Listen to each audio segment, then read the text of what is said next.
Hi again then guys, and welcome to the first episode of a brand new series. A series in which we'll be discussing some of the most popular vehicles, not just in Gran Turismo, but actually just in the world in general. Cars with massive and very vocal fan bases. These are JDM cars, high-performance Japanese cars which generally combine a high level of practicality and actual value for money with a car which can genuinely win races, especially when tuned. And what better way to start a series about those cars than with arguably one of the best in the class, one of the most popular, one of the most respected, and one of the most successful in motorsport, the Nissan Skyline. Now, in the world of Gran Turismo, the Skyline has become kind of a byword for the way that Polyphony makes their games. If you say to someone who's a Gran Turismo fan just the word Skyline, the first thing that will probably happen is a smile will come to their face, because it's become a running joke at this point that there are far too many Skylines and variations of the Skyline and the GTR featured on pretty much all Gran Turismo games. There is a ridiculous amount of Skylines, and many of them are quite simply not necessary. Is Midnight Purple really that amazing? You can get purple from other cars. Now, fair enough, if it offers something like that different, and maybe you own one in real life, I can understand why you'd want your car, for instance, to be on the game. But for everyone else, we don't care. It's just purple. We don't need that car, especially when it's not a premium. But it's not just the Midnight Purple versions, there are just too many Skylines. This version, though, is the one version of the Skyline R34, in particular, which we definitely want on the game. It's the premium R34 Gtr, and this is a brilliant car. I love the R34 Skyline. It's not my favourite Japanese performance car, that would have to be the RX-7 FD series, but I do still love the R34 very much. I also love the R33 as well. But the R34 is arguably the pinnacle of the Skyline. Some would say the R32 is a more hardcore and better all-round performance car, which is fair enough. I think they both have their advantages, but overall the R34 is a pretty brilliant all-round package. And the version that we have on the game is certainly a very capable car. Now, all of the R34s are fast, and we won't be featuring any of the other R34s. We will be featuring, say, the R31, the R32, R33, but there's just no need to feature the other R34s. So, most people know it by this point, but say you've been under a rock and haven't bought this car yet, what can you expect from ownership of a Skyline? Well, you can expect some pretty impressive specs for a start.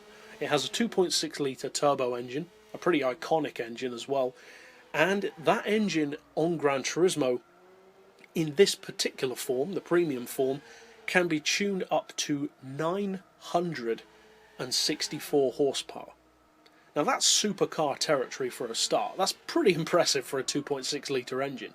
You combine that with 848 foot-pounds of torque, which is the kind of torque that you could expect from a real-life Le Mans diesel, and add that to the power, you've got a pretty insane initial spec. Now that would be good enough as it is, but you put that in a car that weighs only a little bit more than a WRC rally car at 1,248 kilos with, of course, the full weight loss package, and you've got a car that puts out 772 horsepower per tonne, hits 60, in the game of course, in around a second and change, and can do a top speed under its own power in excess of 270 miles per hour, and can easily exceed 300 with NOS and draft, without even breaking a sweat in fact.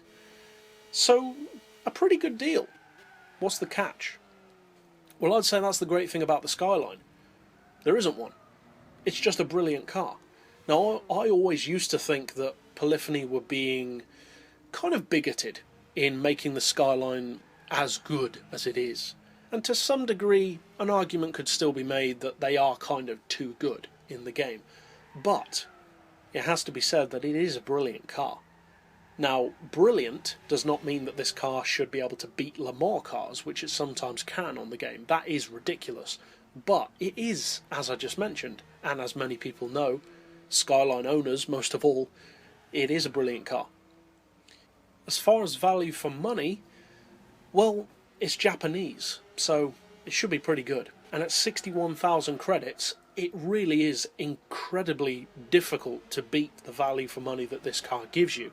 For 61 grand, you've got yourself a car which can run in street categories, mass production categories, even rally categories, and can take on race cars in the game, all while being remarkably forgiving, even to less experienced drivers, incredibly fun to drive, great to look at, and is a full premium.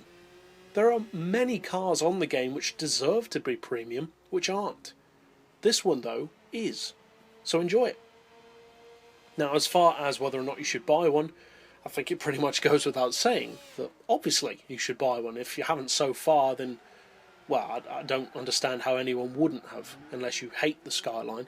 But if you are going to go for a Skyline, there's no question that this is definitely the one you should buy. Some other Skylines may have certain little differences in spec that some people prefer, or just to be different to other people, they may not want this car because it's the obvious choice. And I can identify with that. I like to be different from the crowd. But in the case of the Skyline, you kind of have to put that to one side and just consider the value and go for the car, because it's just the best Skyline you can get of the R34 spec. Overall, if you buy this car, I don't understand really how you could be disappointed. It's immensely fast as a drag car, incredible as a drift car, perfect as a circuit racer, and it's cheap. Beat that. Now, there are some that come close, such as the Supra, which is a pretty heated debate between the two as well as far as fans go, and that car will of course be featuring in this series as well. But for our first episode, the R34 Skyline, it has to be said, is an amazing deal on GranTurismo and in real life as well. But that's it overall for this particular episode.